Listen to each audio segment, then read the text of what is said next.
Good to be with you, Shep. So it's been a fascinating 24 hours. 24 hours ago, the president wanted to strike Syria. All of a sudden, the Secretary of State suddenly says, if he gives it up. Then the Russians tell us that they will. The Syrians agree that they will. And now inspectors are going to go get 200,000 pounds, as estimated by the United Nations, of chemical weapons out of there in the middle of a civil war that's killed 100,000 people. This sounds doable. Well, I think members are not only skeptical about the terms the Russians are going to set for this deal, and that terms will keep shifting. Putin is tonight during the middle of President Obama's address to the nation. What people are worried about also, who are experts in this area, is that the secrecy has ruled the Assad regime for a very long time. His uncle used chemical weapons and killed thousands of people in 1982. They move them around. Where they are located has always been a secret. So for Russia and Syria, the two countries are very strong allies. The Russians, as you know, supply them with arms. To promise to go and round up every last one is making many people here who pay close attention to this very skeptical. Okay. Is it possible that we got played, or is it more likely that everybody involved needed a delay and this was the way?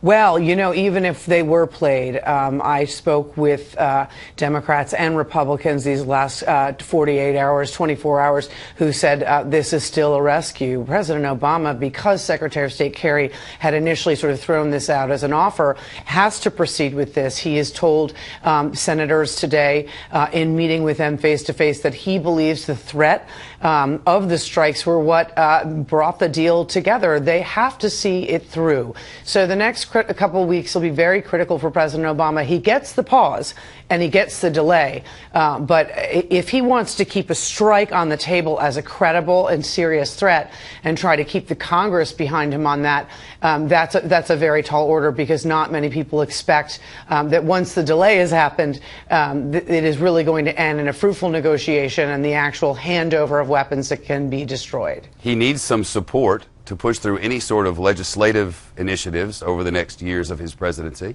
His poll numbers are tanking. You would think he needs a subject change.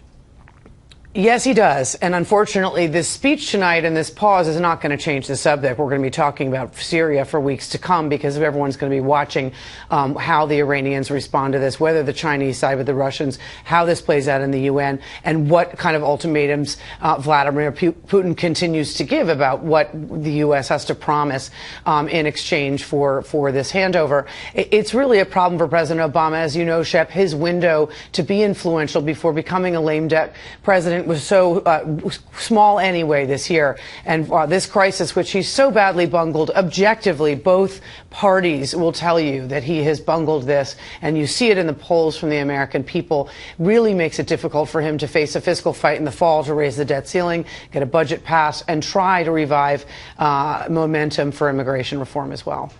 A.B. Stoddard on Capitol Hill from the Hill. A.B., thank you.